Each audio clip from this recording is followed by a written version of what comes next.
Hey man, say man, it's your boy KJ, the host of the broadcast podcast SL Sports Language, giving you the livest, latest news information on sports and events, and I'll put it to you like this. You got an opinion? You can debate me about it. You disagree with what I say or said? You can debate me about it. If you don't like what I say or said, debate me about it! Speaking of debating me about it, put it in the comment section. Hold on the comment section. Like, comment, subscribe. I repeat, like, comment, subscribe.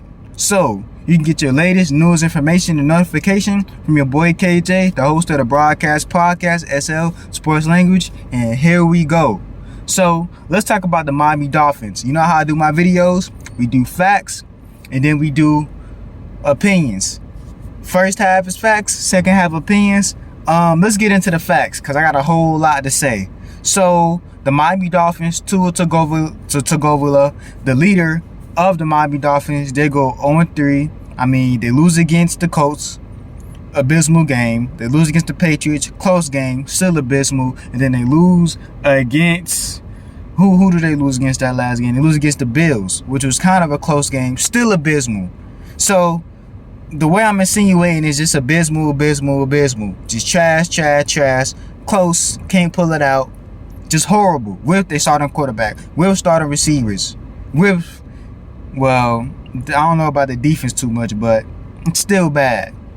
So the first 3 games, the defense allowed at least 30 or more points, but at least 30 points, which is a bad defense. The first game, Tua threw 2 interceptions against the Colts. Second game against the Patriots, she threw 1 interception. And then the third game so far this season against the Buffalo Bills, she threw another interception, which is 4 interceptions in total. And this is the beginning of the season. We're not even halfway. Then on top of Tua throwing interceptions, we have, Tyreek Hill. He's playing pretty good, but not the cheater that we know him for. You have Davon Achane, number 28, the running back. He's playing pretty good. He has a pretty good season player-wise, but as a whole, it's not looking good for him. But he can play. Dude can run. He had a great game against the Bills. At least 2 touchdowns, if I'm not mistaken. 2 rushing touchdowns. Jalen Waddle, a consistent wide receiver, can play the ball, can move, can run, can catch as a wide out. Defense, like I said, the defense isn't playing too good. Just when you watch the first 2 games, let's talk about the first game against the Colts. The first game against the Colts, defense obviously was just terrible. Okay? They can barely stop the pass, or they didn't stop the pass at all, allowed 30 points. And the offense was even worse because the offense couldn't keep up. But not only the offense couldn't keep up, Tua thrown 2 interceptions. Not 1, 2 interceptions. Now, you can make an argument that the Dolphins' offensive line needs some work, but it's not completely their fault. And I'm gonna get to that. I'm gonna get to that later in my opinion side. Y'all keep on the lookout for that. Later in this video, we're gonna make this a full circle moment about the offensive line, and we shouldn't solely focus on them. So the first game against the Colts, you can say the offensive line wasn't doing too good, but the second half, the offensive line was holding up. They was keeping up with the defensive line against the Colts. Tua had, it was one play. Tua had all the time in the world in the second half. He throws a pick to number 0, Indiana Colts. Second play, he steps out the pocket because the offensive line looked like they was going to collapse. He steps back in, if I'm not mistaken. I think that was against the Patriots. He steps out the pocket, steps back in, still had at least more than 5 seconds because a quarterback at least have 9 or at least 10 seconds at most to look for their opening, whether it be wide receiver or throw it out to a running back or hold it or throw it away. He steps out, steps back in, throws a pick. So not only the offense aren't moving the ball down the field, but you're giving the defense multiple takeaways in order the offense to set up a shot, whether it be midfield or in your territory. So now The offense doesn't have a chance to march down the field because it's not even a 3 and out. You're just turning the ball over half of the time. The offensive line that game against the Indiana Colts, like the saying goes, snap, sack, snap, sack. When Tua snapped the ball, dude was getting sacked. Then on top of that, you have these targets, bro. Like, you're not using the targets to the best of your ability. And the defense, like I said, that game was horrible. You allowed 30 points. 31 to be exact, if I'm not mistaken. So let's go to the Patriots game. The Patriots game was a close game. The first half, Tua was playing pretty okay, but he was getting booed. You want to know why? Because dude was throwing hospital balls. When Tua would throw the ball, I think he throw it to Jalen Waddle. I don't know if it was the safety or middle linebacker. It was either or, because the cornerback was on him like right on rice. I think it was man-to-man. The safety came up and hit him with that shoulder. Now, by the grace of God, Jalen Waddle held the ball, but the crowd booed him. I wonder why. Bro, you're throwing into double coverage. Okay?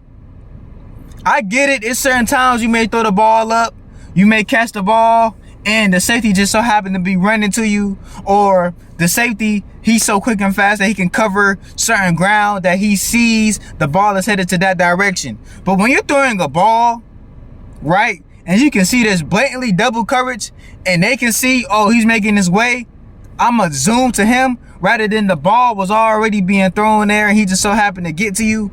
But before the ball release your hands, you scanning and you see that there's double coverage, bro. I can see it was one-on-one, but dude, that was double coverage. Go watch the highlights. The fans are literally booing him, and I understand why. Cause you're gonna get our wide receivers killed out there, dude. And I don't even know why I'm saying R. I'm a Steelers fan. Screw the Dolphins. But that's besides the point. So that happens. He's getting booed. But there's hope. Defense is playing pretty okay. The offense, whoever this guy is, Devon Achane, number 28, keep it up, bro. Keep it up. You're not playing bad. It's not your fault. And what I like about Devon Achane, dude, not only can he run, but his specialty is screen plays and pitch plays. As long as they play him like that, because he's not a bruiser running back or a bruising halfback or a handoff like a Marshall Faulk, like a Jim Brown, like a Barry Sanders. He's more like a Reggie Bush shifty. He's more like you pitch it to him. Keep pitching it to him. Keep those pitching plays, dude. You got it. You may not be a Squirmin' Thurman Thompson, but you be slithering. You move. I like what you're doing. You slick with it. So you got the running back. So Devon Achane, y'all need to keep using him, but don't abuse him. But speaking of abusing, dude, Tyreek Hill can only do so much, bro. You throwing him the ball in double coverage. Then that game, Tua overthrows the ball. I seen not too many mistakes from the offensive line. The offensive line was doing their part.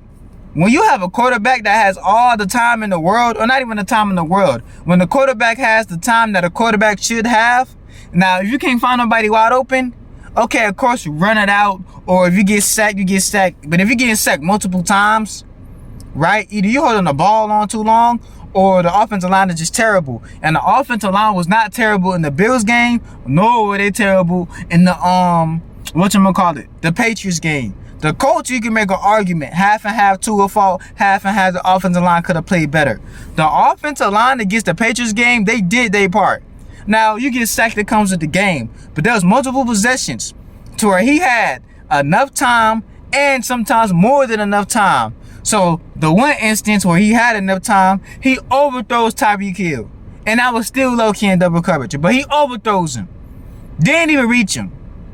Then it was a certain situation to where he steps out the pocket. He steps back in. He's scanning. You throw a pick. This is still the Patriots game. I'm not even on the Buffalo Bills game. Now the second half, they rally the troops. The defense is trying to do their part. The offense is doing their part. Davon Achani, Jalen Waddle, Tyreek Hill, they making plays. It's close now. It's close.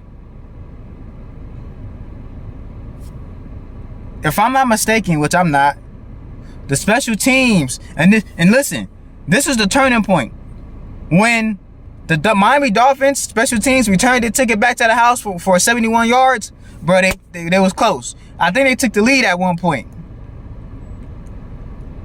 They did that just for the Miami Dolphins special teams to allow the Patriots special teams to take it back to the house. So now you got back-to-back punt returns.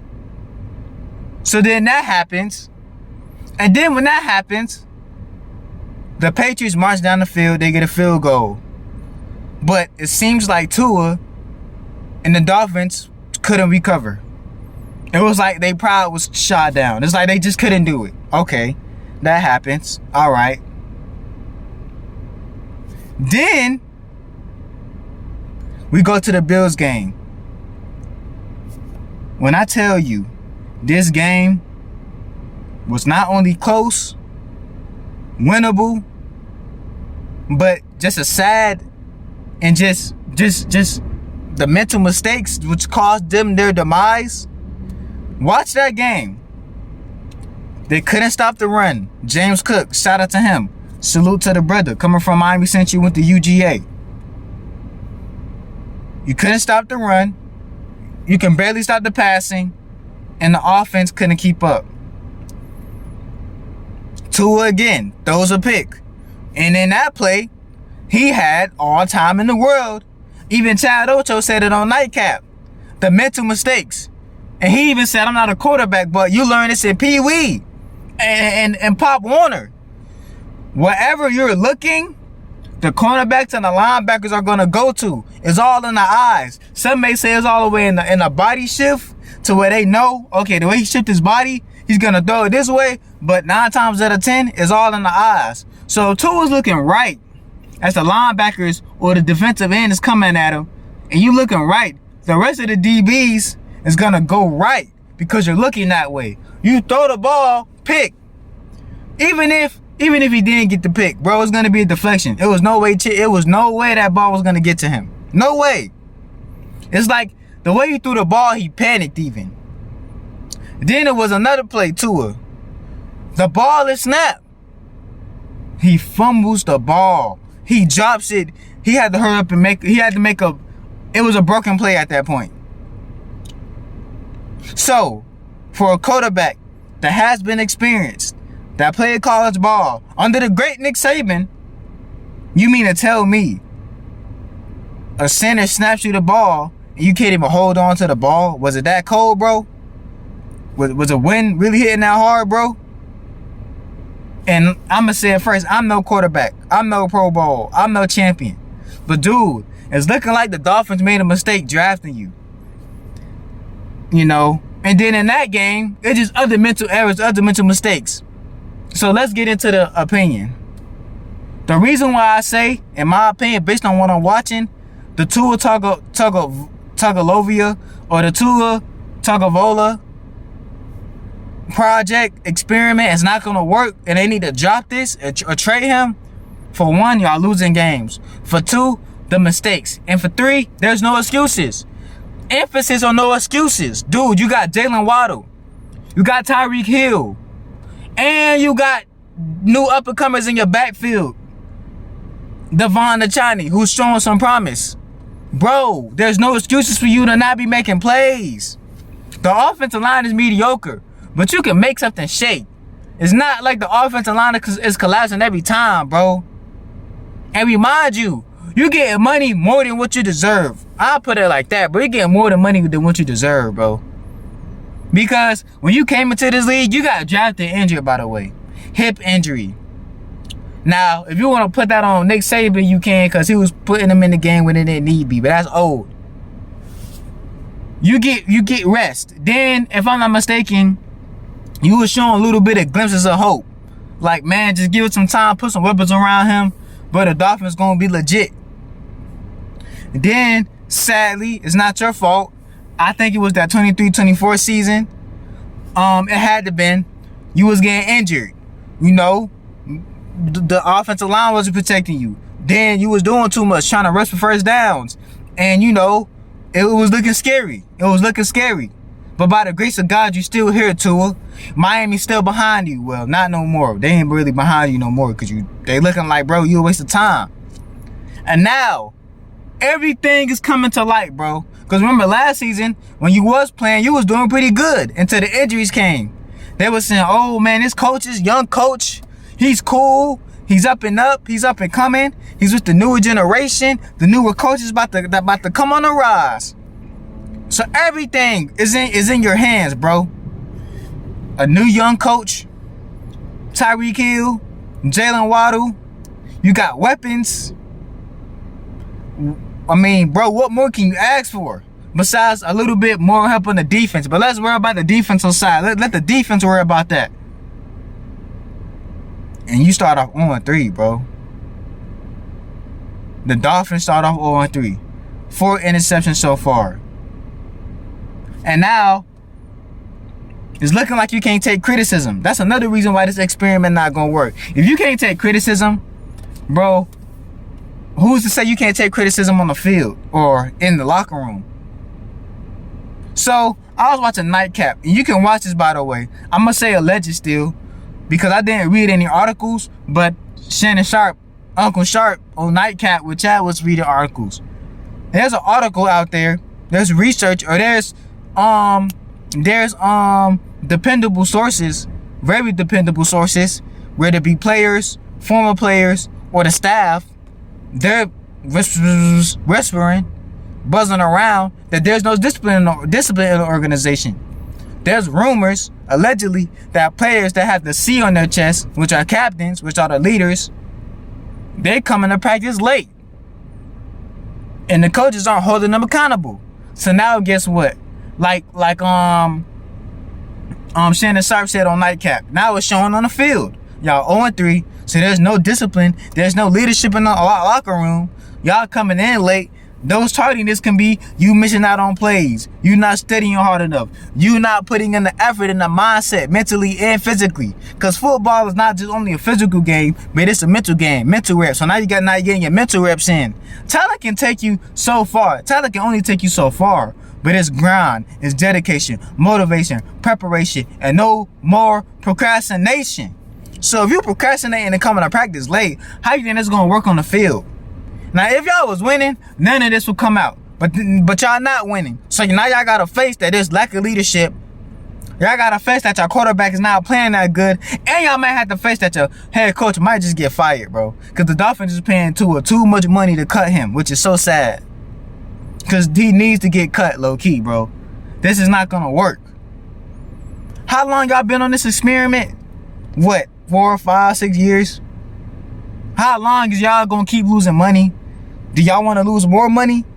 Do the fans? Like, I'm not a Dolphins fan, but dude, it's getting to a point. The Dolphins need a winning team.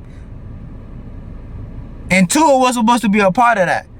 Now, in the comment section, y'all might say, oh, he still is, but it's not looking like that. And I debate with y'all through and through.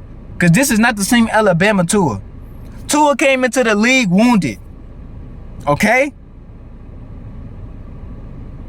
And so, the criticism part, Cam Newton, right, says, I like the quiet Tua better. I like the Tua that was low-key. Because he seemed more focused. Or, you know, under Nick Saban. This is his words now that I'm insinuating. Look it up. Then Cam Newton says, this is the Tua that we seen under Nick Saban.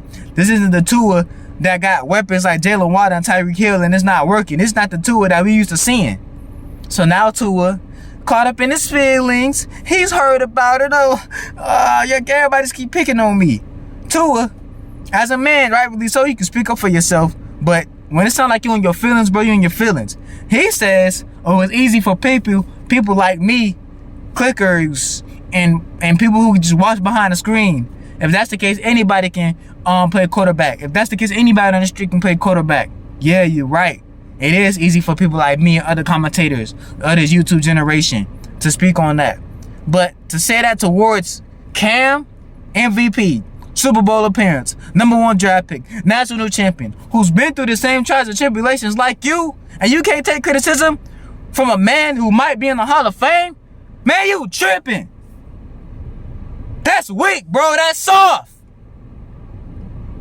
You got a chance, bro. Everybody has said you have targets. So if you got targets and you losing, bro, it's you, bro. We can worry about the defense later. Bro, it's you. And so the Dolphins look like they're gonna have a losing season. Unless they make a whole change. Let's say win their next 3 games, win their next 5 games, win their next 7 games. But it's looking like each game, like when I was watching these games and highlights, every game my heart skipped a beat. You wanna know why? Because I'm thinking to myself, Tua going at least throw 1 interception. That's the first time I ever seen, besides Jameis Winston, that I've seen Tua or a quarterback throw at least 1 interception per game.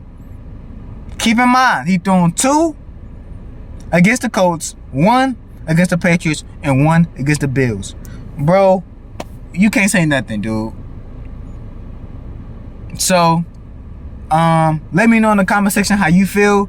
Do you guys think this Tua Tagovailoa or Tua Tagovailoa is experiment over? I think Tua's experiment over. I think they need to drop it and clean it. It's not the coach. That's what I think. But I'm not trying to take away a man's living, the way he feed his family, his jobs. I'm not.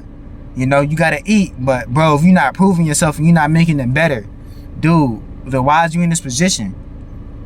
So, hey man, it's your boy KJ. Those are the Broadcast Podcast, SL Sports Language, giving the livest, latest news information on events and the sports. And I'll put it to you like this. You got an opinion, you can debate me about it. If you disagree with what I say or said, you can debate me about it. If you don't like what I say or said, debate me about it! Speaking of debate me about it, put it in the comment section. Hold on, the comment section, like, comment, subscribe. I repeat, like, comment, subscribe. It's your boy KJ, and I'm out.